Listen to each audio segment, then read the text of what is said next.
What's going on, y'all? Welcome back to another edition of Define Your Legacy. All right, I'm your host, Elijah McBee.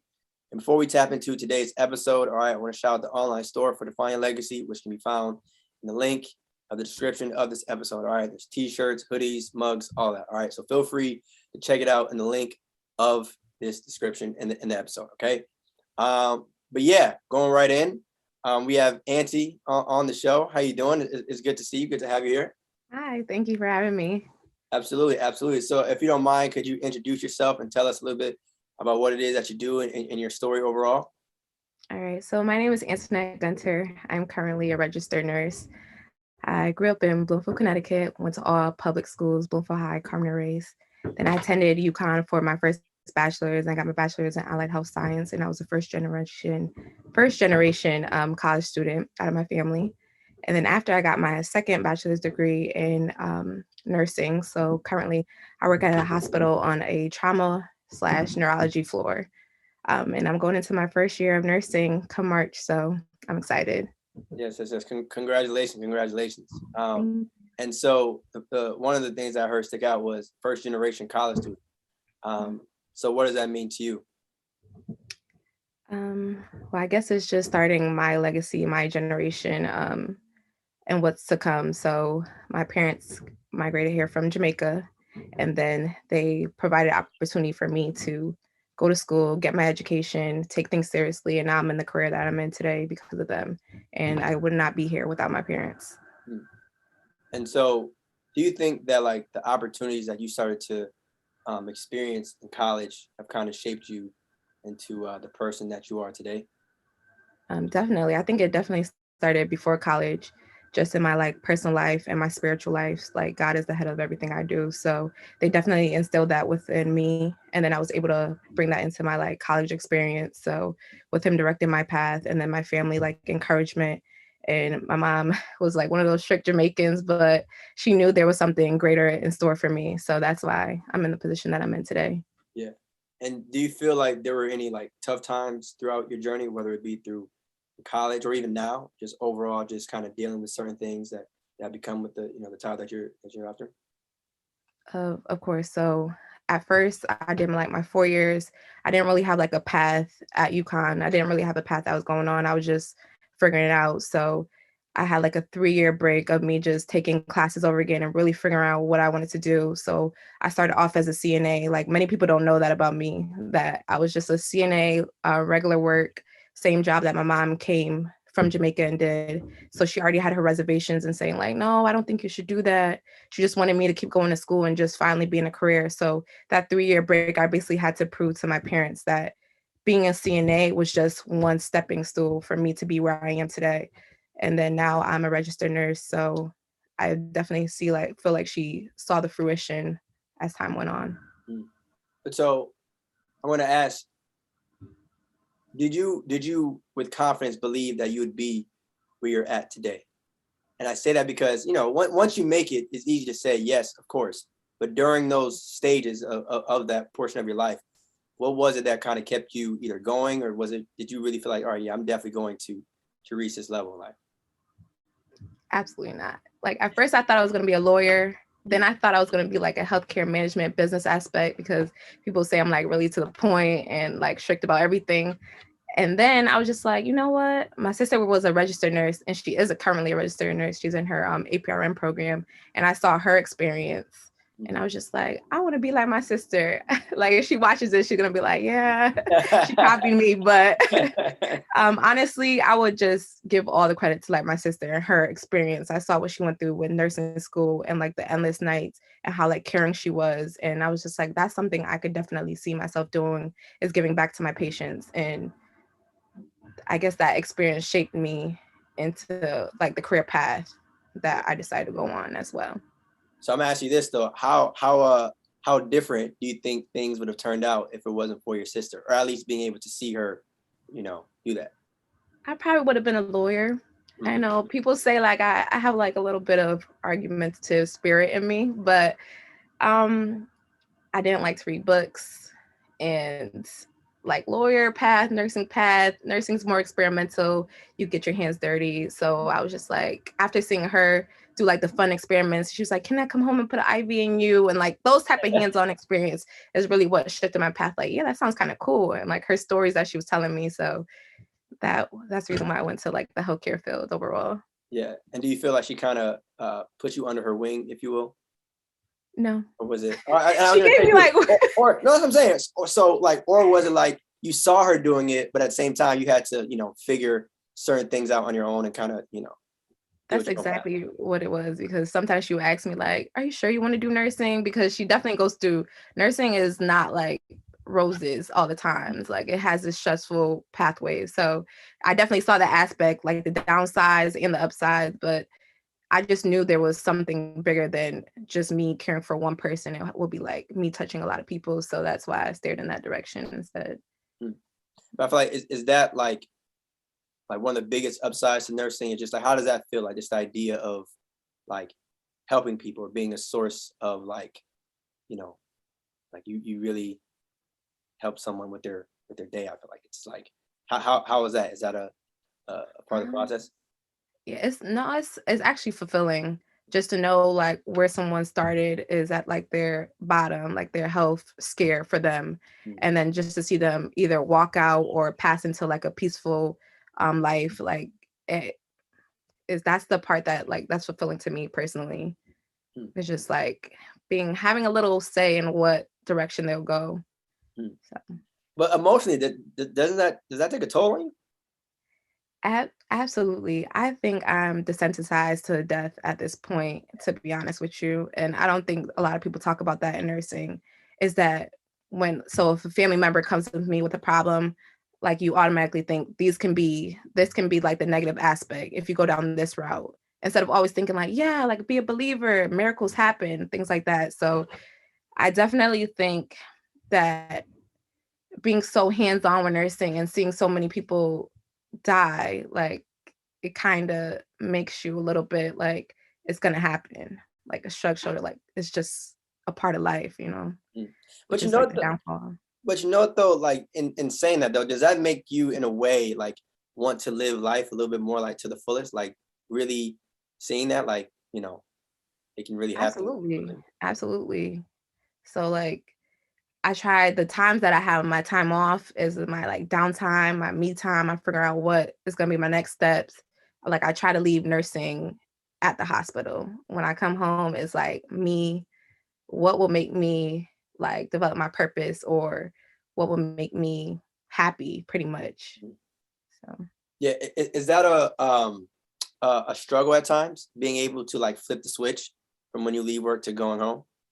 definitely, like my first few months in nursing, yes. Like I was still coming home, like what could I have done differently? But now, like I came into this routine. Like when I go in my car, pure silence. Just think about your day. When I get out my car and I go home, that's it. No more conversation about it. No more like what could I have done differently? How could I have did something to help like a coworker or a patient have a better day? I just have to let it go, because the next day it's going to be the same thing. So it's like a pattern. Yeah. But is there like any other ways that you feel like you deal with that? I know you mentioned going into your car and sitting in silence, but is there, I don't know if there's any like, I guess, part of like training that goes into the process of just like, okay, because obviously this isn't like a typical job, right? There's obviously some people that get stressed because things just aren't going well at their job. Like it's another thing to deal with death and be stressed, right? That's a completely different ballgame. So is there anything that you kind of deal with to like, I guess, cope or deal with that at all? Well, the good thing about having a sister is I could like tell her my frustrations and she completely understands. That's in nursing. So like sometimes we have like our conversation about like how the day could have went better, and then we leave it at that. Also prayer works. So if I'm like, I need to have a better day tomorrow, like I don't think I'm going to be able to make it, I feel like I should call out, like God is definitely listening ear for me. So those are the two ways, like meditation and then just relieving everything with my sister, and then part ways with everything that's going on. Yeah, that's real. Obviously, so we talked about the brighter side of some of it, but what would you say is a part that maybe not a lot of people know about, healthcare in this industry? The stuff that you might not like see on television, if you will. And it doesn't have to be like too specific, but just the idea that like, there's certain mixed opinions, but you don't know until someone who's actually in the field doing the stuff. So what would you say? I think that in any second, things can take a turn for the worse. Like your patient could be doing perfectly fine. You build that relationship after you've been working with them for like a few days. And then you come back to work and something happened. Like they had a heart attack, they went to cardiac alert, they're in the ICU, and you never really get that closure because you don't know if you're going to see that patient again. Because you can't like go in the system, look them up because that's considered illegal. But it's just like, I didn't get to say goodbye. And I feel like that's what people don't understand about nursing. Like it's not, everyone doesn't walk out that door. Like they could be in another unit or in a body bag. Like you just never know. And that's what makes like you keep wanting to come back, is because you want to see everyone walk out. You want to see how the story ends for them. And I feel like that's a part of like healthcare that a lot of people don't understand. How is it seeing people, if you have, that are younger than you? It's difficult. I would say I used to work on previously before the neurotrauma unit. I used to work on a like kidney transplant floor. So there was people that I met that were dealing with diabetes since they were born, type 1 diabetes, and it's uncontrolled, or sickle cell disease, which affects like the African American community more than a lot of people touch base on. So seeing like another person in pain younger than me, like I want to help them. And then also in the back of my head, like that could have been me. So it's definitely a different, like a difficult situation that you have to deal with every day. Yeah. And the reason why I asked that, and you brought up a good point, like it could have been me. So to someone who's kind of seen stuff like that, what would you say to just, I guess, younger people in general, in terms of like just living life and just like remember that life in itself is very, very precious. I would definitely say take care of your health at a young age, like start early. You just never know what the future holds. You never know what can happen. Definitely like go to your appointments and protect. I can't stress enough, mental health is very important, because once you're faced with a health difficulty, all of a sudden you have like these thoughts of either depression or anxiety or suicidal thoughts. You just never know how everything's going to come to play when you're just sitting in that bed by yourself, especially like with COVID, you can't see as many people, and you honestly don't know your mental health until you're alone in that situation. So I would definitely say like get ahead of that as soon as possible. Going to your like doctor's appointment, not just saying, I have YOLO, I'm gonna just live life the way I want to, especially with like alcohol. I've seen the toll of people saying I started at 16 and they're in the situation that they're in, trying to just go through a withdrawal process. So I would definitely start life now, like if you haven't already, taking care of your health and just figuring out what the future like can have in store for you. So like your genes, what diseases run in your family, like knowing your history, things like that. Yeah. Do you think we kind of take mental health not as seriously as the others? And the reason why I ask that, because obviously financial, everyone wants, obviously money, and Mhm. physical health, we talk about the parents, but mental health is the one that I feel like is somewhat invisible. Like you can't really tell what someone's going through and with their mental. So do you feel like that's the one area that deserves a little bit more attention and people should, put some time aside for it? I definitely do. And like one of the questionnaires in the hospital when a person is admitted is like, do you have any suicidal thoughts? Do you have any thoughts of hurting yourself? And I feel like that's the right step in the right direction, but something has to be a follow up once they're in the hospital, because your mindset definitely changes. So I definitely think mental health gets like the back burner until it's too late. Mm. So there definitely has to be more conversation about um, where your state is when you come into the hospital and while you're continuing to be there, because you just never know how long your stay will be. So Mm. if you're by yourself, you're with your thoughts and things change, and there's no follow-up question after like your second day, third day there. How's your mental? Do you feel thoughts of hurting yourself? Any suicidal ideations? There's nothing after that. It's just that first admission. So I definitely think there's room for improvement of figuring out someone's mental health along their stay in the hospital. Yeah. And then that's the ending part of what you said is important too, of like when they're in the hospital. So we're just talking about patients, right, that are actually there. But even on a bigger scale, like before someone, I guess, is admitted into a hospital, how would you kind of like, what's your thoughts and opinions on just like the longevity or the lasting effects of someone who might be dealing with mental health, but like doesn't want to go to the hospital, right? Because I think that's another problem in our community, unfortunately, is like the fear of going in a hospital, or the fear of going to a doctor. But like, how important do you think, I guess, early detection is, if you will?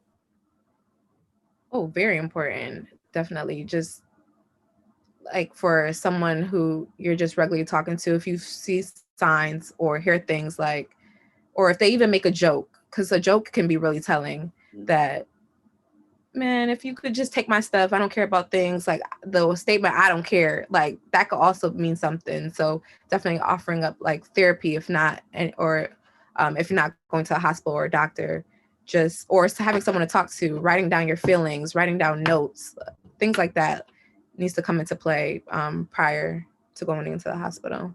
Mhm. Okay. And I asked that obviously, on a serious note, because I know that's something that people deal with, but may not be public about, if that makes Mhm. sense. So how is it, I guess, dealing with either a patient or someone in general, I guess, who's willing to be that public and vocal about it? Um, whether it be in a hospital, and I'm not sure too if like, because people may be aware of what it is that you do, some may ask for advice or whatever. But how's your, I guess, overall approach to that? Ooh, that's a good one. Overall approach. I mean, there is like a certain protocol where you gotta let the provider know, then they Yeah. gotta do like a whole screening. But outside of their job, it's just letting them know that you're gonna be there throughout their whole stay, and we're here to take care of you. Like everything outside thoughts are not important because right now you're in this state. Your health is the most important thing that we're gonna focus on. And then what we could go from there. There's always resources. There's social work, there's therapy, there's spiritual advisors that can come to the bedside. So there's definitely different outlets. It's just if you're going to give that to the patient Right. in time before something else can like happen. Yeah. And so I don't know if and I answered like, that correctly. yeah, no, I'm saying like, no, you did. And like, so um being like when you first started in this, like even dating back to like your first ever class or like your first step into this industry versus where you are now, did you think it would be this heavy, for lack of a better word? Like, where you do think that, you were like really, really prepared since day one? Or was it kind of like a developmental process? I definitely think I was prepared just because I was CNA prior and I worked at like a regular rehab facility, and then I went to the hospital and I was at the hospital for like 3 years before I was a nurse. Mm. However, being a nurse and being a CNA are like two completely different things. Like that liability, like a patient's life is really in your hands like as a nurse is definitely more serious than being a CNA. So it's a lot of pressure in that aspect. But at being a CNA first definitely helped me transition. That's why I always recommend like getting some type of experience before you say I want to be a doctor, I want to be a PA, I want to be a nurse.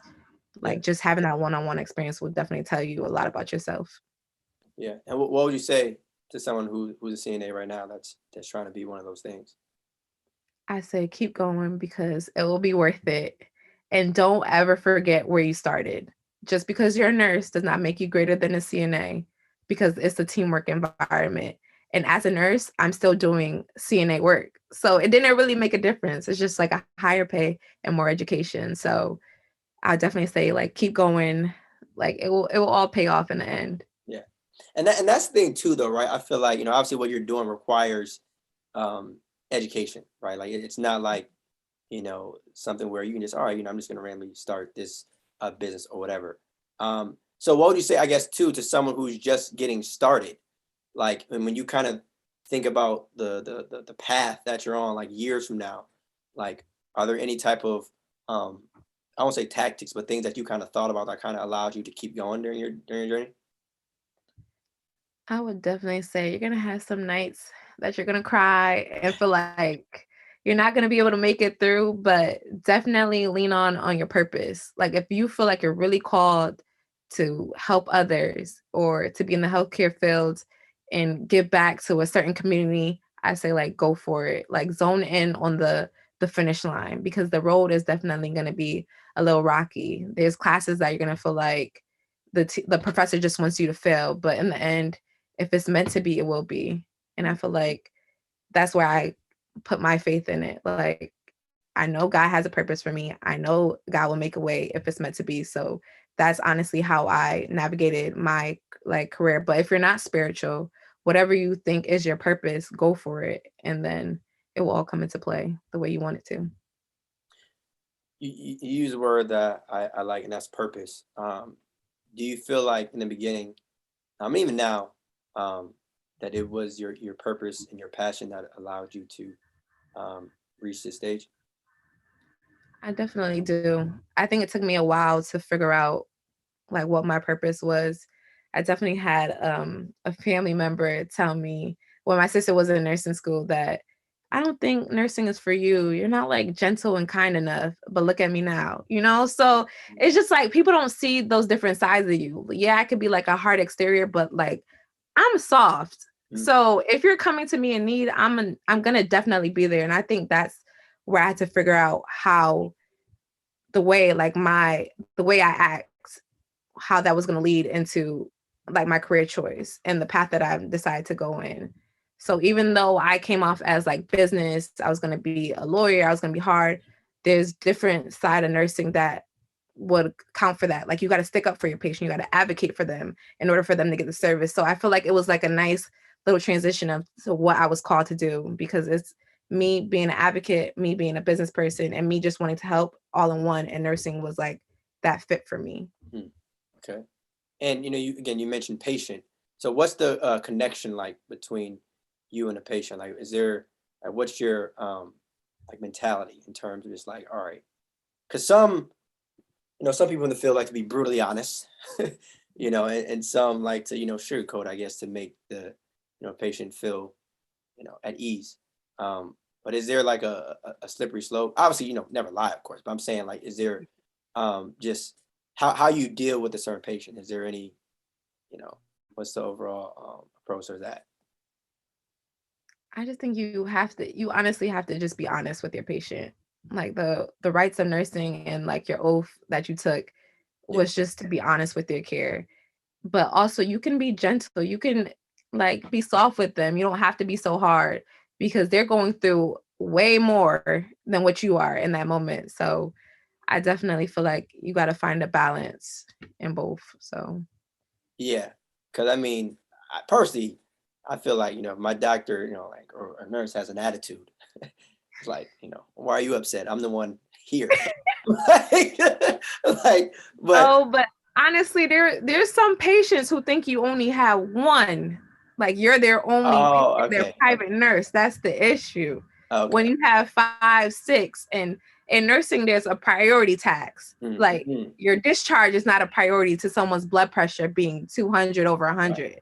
So I think that like patients definitely need to like find a balance. It's not that we have an attitude. right, It's right, just right. we have priorities. Okay, so all right, so let's tap into that. So juggling that, right? Like obviously, again, priorities, but what's the thought process behind not necessarily like who gets higher priority or not, but just like what would you say to patients to make sure that they understand that like, you know, I'm with you, but you know, you just you're coughing in comparison to someone who's a little bit more, closer to the end, if you will. So what would you say to Yeah. priority? You definitely have to start with like I understand, I get it, and then that I feel like that eases the conversation for them to Mm. understand that you will get the care that you need and you deserve.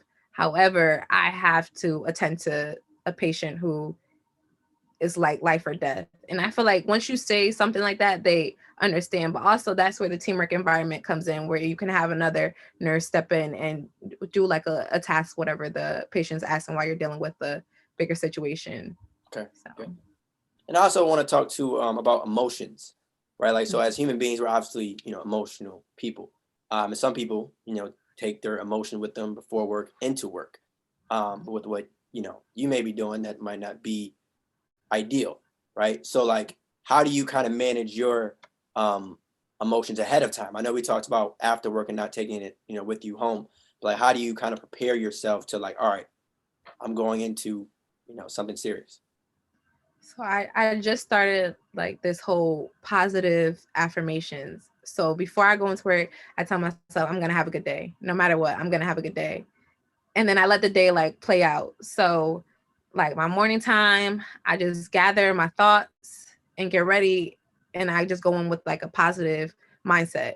Because before, like when I first started nursing, I was just like, great, I gotta go back. Like great. Like I was just getting frustrated. But I feel like as if you tell yourself like you're gonna have a good day, you're able to walk out like I did what I was needed, like that needed to be done. There was nothing else. Like when your shift is over. But when you go in there negative, I feel like the day just goes down. Like there's no saving it. Yeah. So you got to definitely find a balance. Yeah. I feel like that applies to like a lot of things, Mhm. if like, if you start your day off, or if you, just walk into anything negative, then you're already, off to a rough start. Yeah, but it's not only your thought process. You definitely have to say it out loud because when you say it, it comes to pass. So mm, I definitely started, being more vocal. Like today's gonna be a good day. mm. Would you say like that positive energy kind of carries over to your patients? Definitely. I feel like they can see when I'm coming in with the attitude. They could feel like that energy. So if I'm coming in with good vibes, good energy, good morning, like my name is, and they could just feel like today's gonna be a good day. Like I have a nurse who's excited to be here and not just like it's another job. I'm just here for a check. So I definitely say come in with good vibes. Mm. Has it ever happened to you when it was done in reverse? Like, like a patient either like made you look at life differently, or just like, wow, you know, if they're this happy dealing with what they got going on, maybe I should start, well, maybe not start, but just the idea of like, it just makes you look at life in an alternative way. Yeah, especially when you're having a hard day and you see like a patient with like their family member or talking to the family member and saying everything's going to be okay, like giving them the reassurance, knowing good and well that today might not be a good day for them. I think that definitely puts me in like a better state. Like they have a positive mindset, so I can too.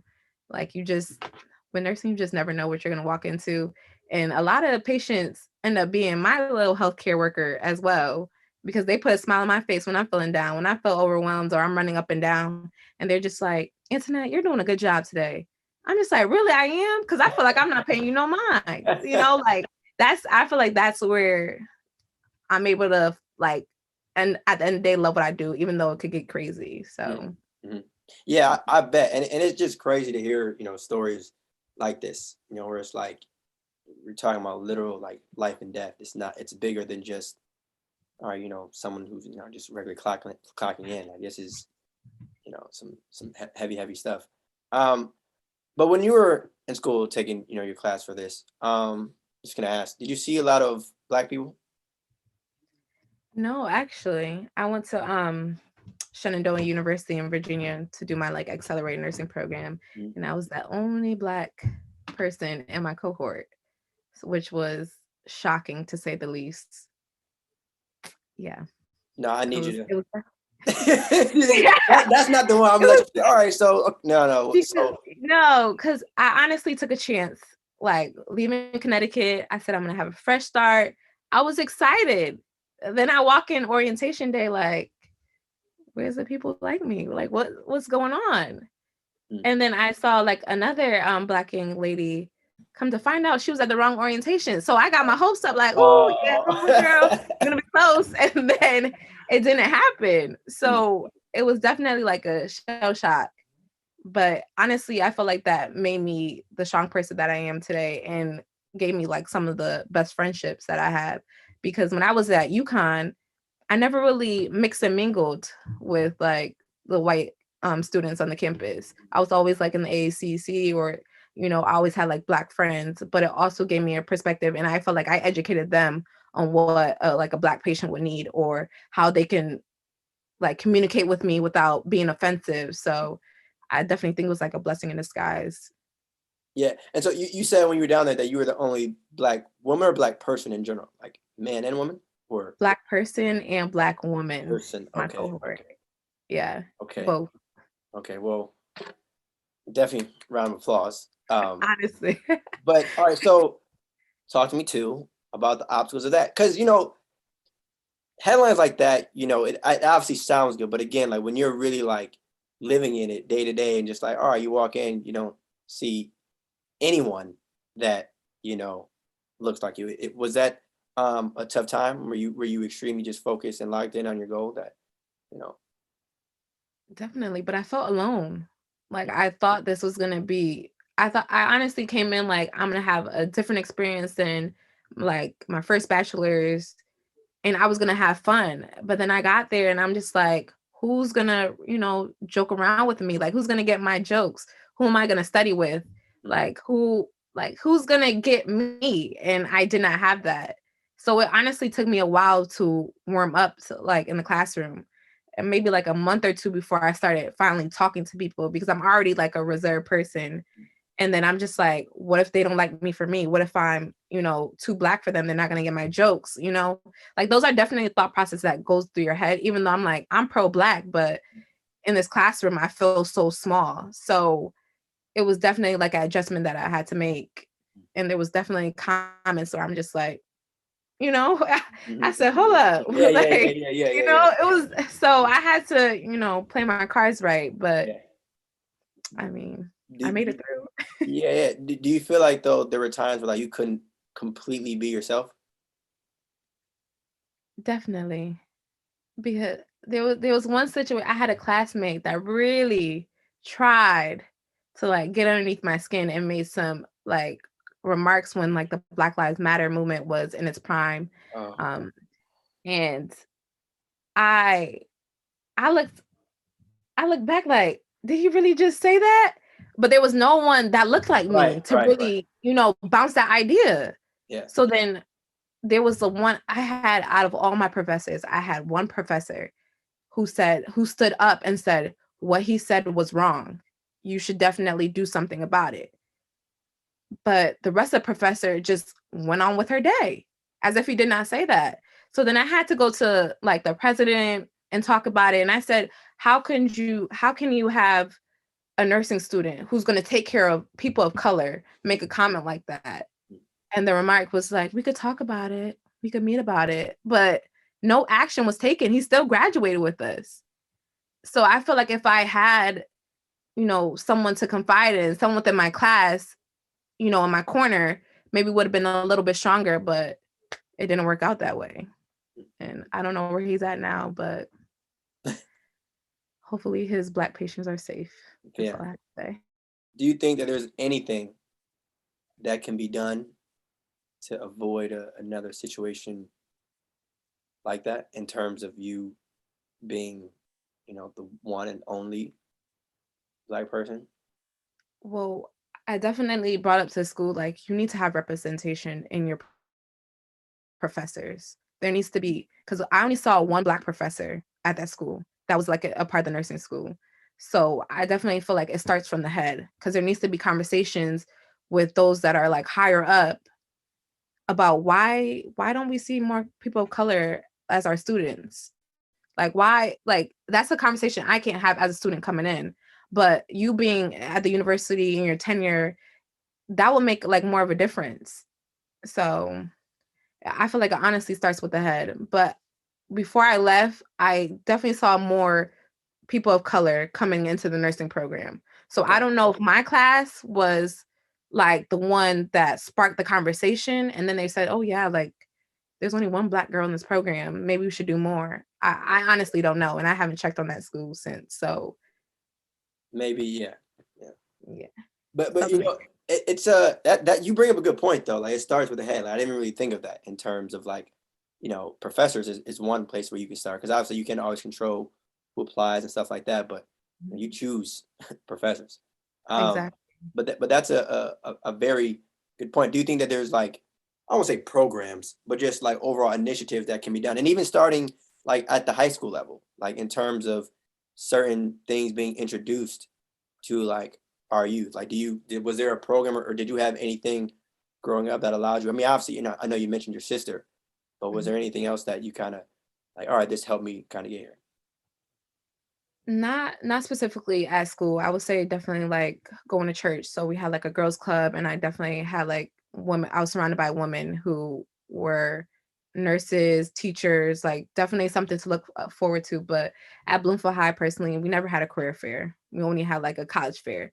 But I definitely think if they started with a career fair, you could go into college with like a mindset like, oh, what would this degree bring about? Like it was definitely a conversation. I've definitely had like a conversation with other people from Bloomfield High who was like, they should definitely add a career fair. Maybe that would be like my way to give back to the community. So we'll see what happens, but there definitely has to be more, not just a college fair. So there wasn't a career fair. You said there was a college fair. Mhm. So to someone, I guess, let's say there was another young auntie out there, um, whether, this person's at Bloomfield High or wherever.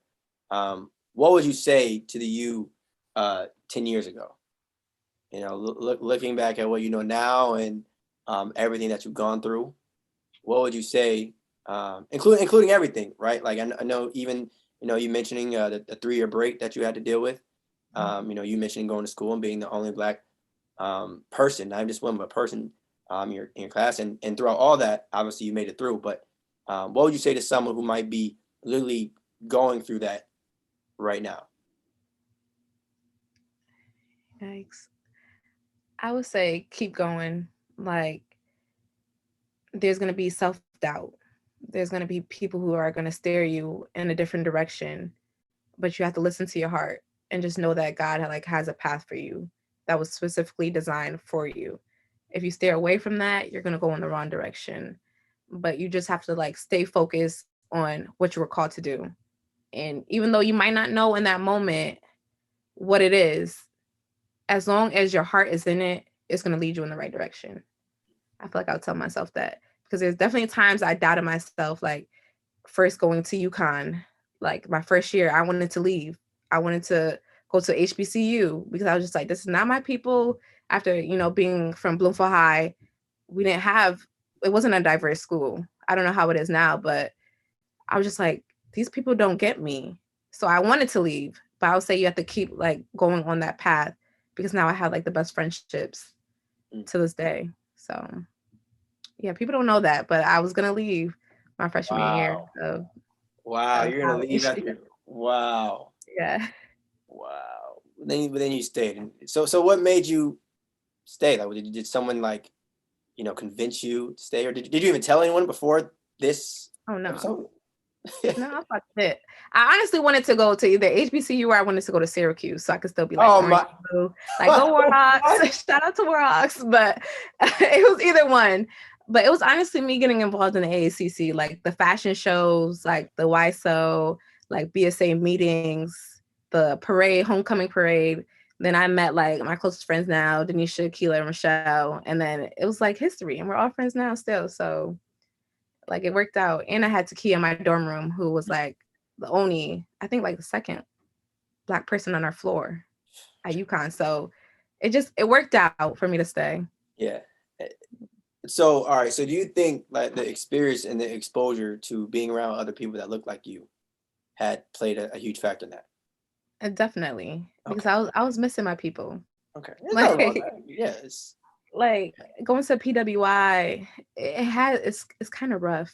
Like when you don't have that like one person you could confide in and like understands your struggle. So Mhm. AACC definitely played a huge part in me staying. Yeah. And shout out to, organizations, just overall initiatives like that.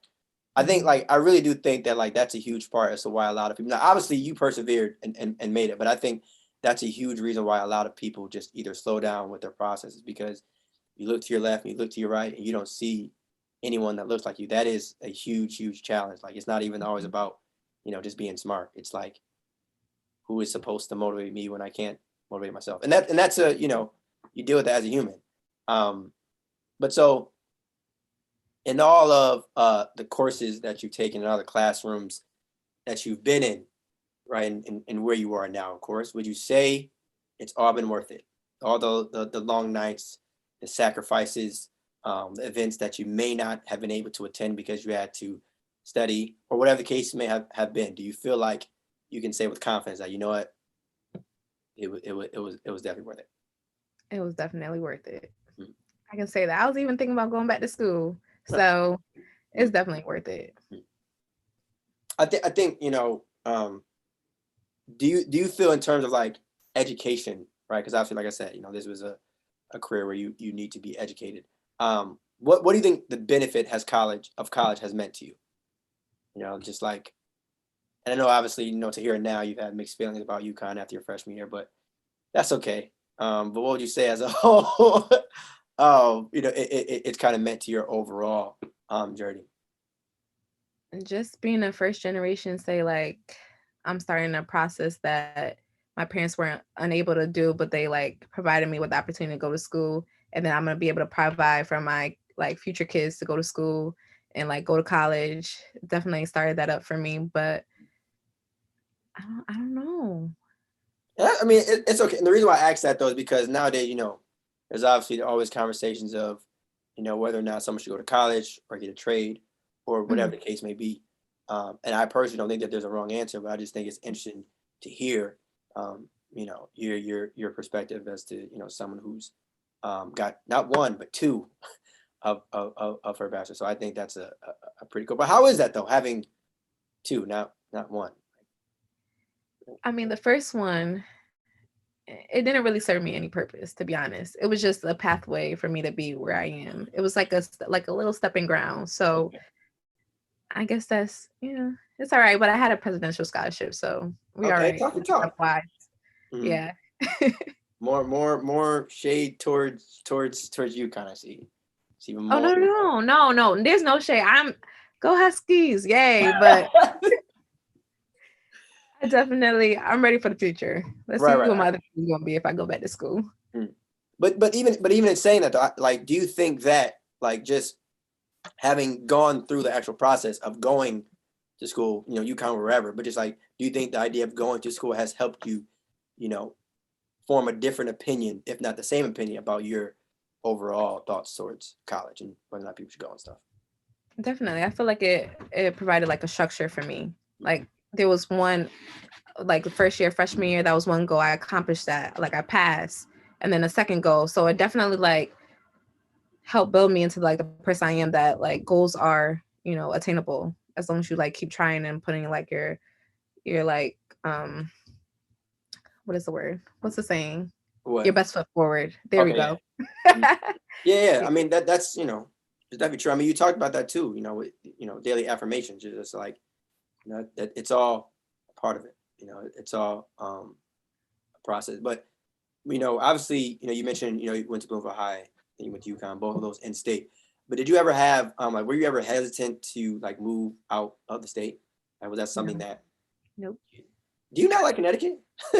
Maybe that No, and no, maybe I that's plan what it on is. being out of here in the next year. So definitely, I applied to only you like Connecticut school I applied to was UConn, and that was because I graduated as like salutatorian of like my high school. So I knew I was going to get money, Mm, and it was going to be less stress on my parents. mm, And then the school that gave me the most money happened to be UConn, so there was no getting out of it. right. So then I went to UConn, but definitely Syracuse was like my first I don't choice. like the way you're saying that though. I don't like it. Sounds like, oh, I had to go because it was the opportunity was there, so I just went. Don't treat you kind of like some third Compared, option. Like that's yeah, hey. no, but I still love UConn. I told you I made like the best friendships. Like, but compared to my sister going to Penn State and then I had to stay here and go to UConn, it was just like, Right. So. Then But I do appreciate what UConn has done for me and the friendships I made. That was the best part of it. okay. Then do you regret it then? I know you say you made obviously great friendships out of that school, and obviously you're where you are because that was a part of your journey. But I guess put like this: is there anything that you would have done differently? Is there anything that I probably would have came in with a major just so I didn't have to go back to school like a Mm, second time. mm, Probably would have been further along in my career, but mm. everything happens for a reason, so I can't complain. Yeah. And then the right one. So It is what it is. Yeah, I mean, you live and you learn. I mean, at the end of the day, I think finishing is a testament in itself to the overall like perseverance. Because college, depending on what it is that you do, like it's not always, easy, or it's not always like a fun time. There's Mhm. definitely like some downfalls to it. Um, you know, Yep. they may not be, as common, but like there's, you know, not everyone gets to finish, and I think being able to do so is definitely something that people should be, proud of. Um, I agree. but so yeah, so um, we talked about obviously your overall journey to where you are today, being a first generation college student, taking that uh 3-year break, being the only black person in your class down in VA. Um, and that kind of leads me into the final question that I have for you. And it's a question that I ask everyone that's been on Defining Legacy. And that question is, how do you want to be remembered? Oh, how do I want to be remembered? That's a good one. I watch your interviews, but I never really answered Right, it for right. myself. Right. It probably like hits a little different, like when you hear it, like, Yeah.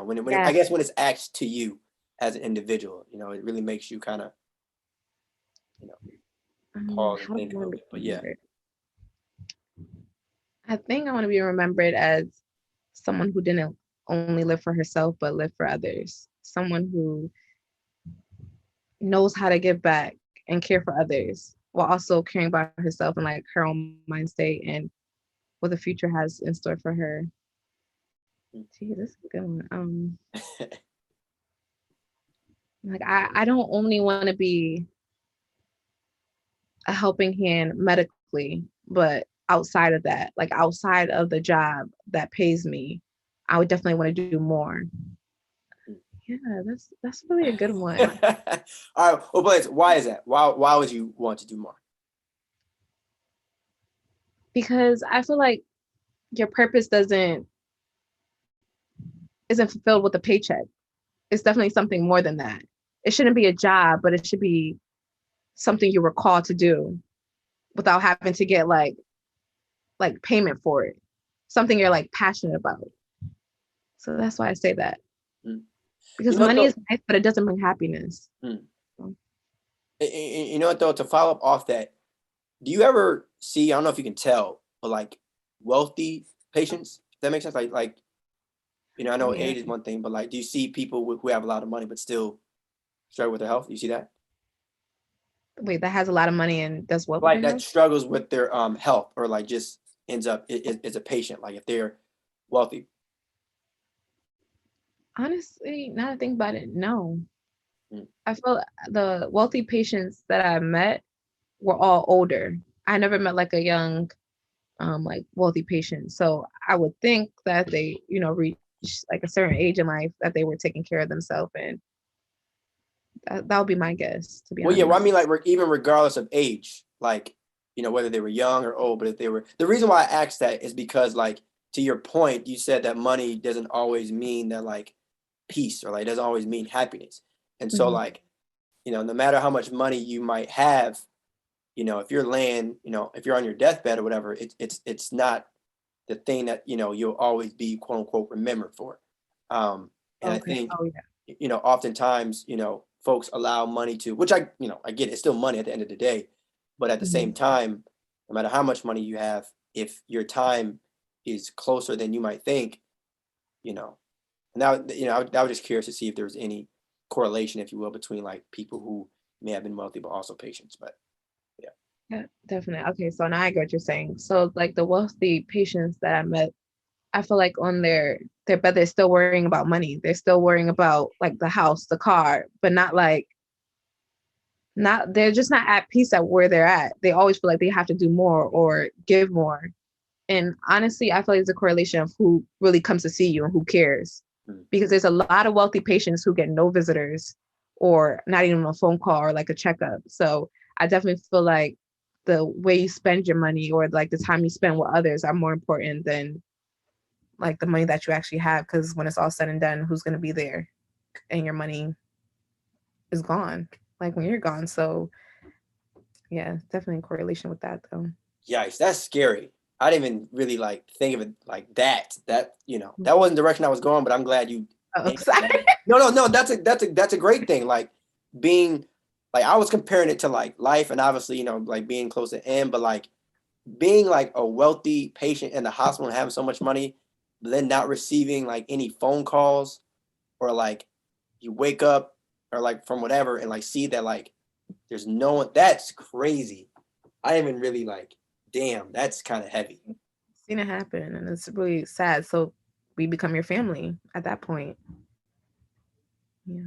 Wow. So I didn't want to leave on a like a Well, nursing is well, great. yeah, yeah. But still, I mean, but though, even still, I mean, that's the sad truth maybe behind it. It's like, you talk about from your perspective, but even from a patient's perspective, it's like, damn, that's a fear. That's kind of scary.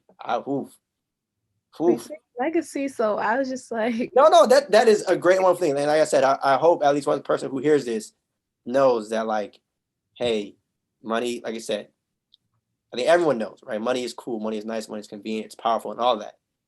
But man, it's got to be scary to have all that and I still have nothing. then receive no phone. Oh, Mm-hmm. woo. But damn. Yeah, that's a not the great. All right, I gotta think of something else. I want to end on that's a heavy note to wrap up Well, on. there's All right, many different fields you could go to in nursing. It there you doesn't go. have to be a hospital. There you go. You could do travel nurse. You could do public health. You could work for big corporations. There's many things you could do with nursing. So the opportunity is endless. There you go. There you go. That was a perfect commercial. That was a perfect commercial. So yeah, if you want, if you feel comfortable, drop your social, or if like you want people to reach out if they have questions of whatnot, and all that. So definitely, I only have an IG that I'm currently on. So you can add me on IG, Auntie with 3Ys_XO. Okay, perfect. And are there any final words that you would like to leave our audience with? Some anything. It can be anything you'd like. Ooh, I say, what can I say? If you feel like giving up, don't give up. There's a long road ahead of you, but it will all be worth it. Just surround yourself with good vibes, good energy. Ignore the socials, ignore what other people are doing. Make yourself your own goal and your priority, and life will be happy. Facts. Heavy on the ignore your socials if you have to.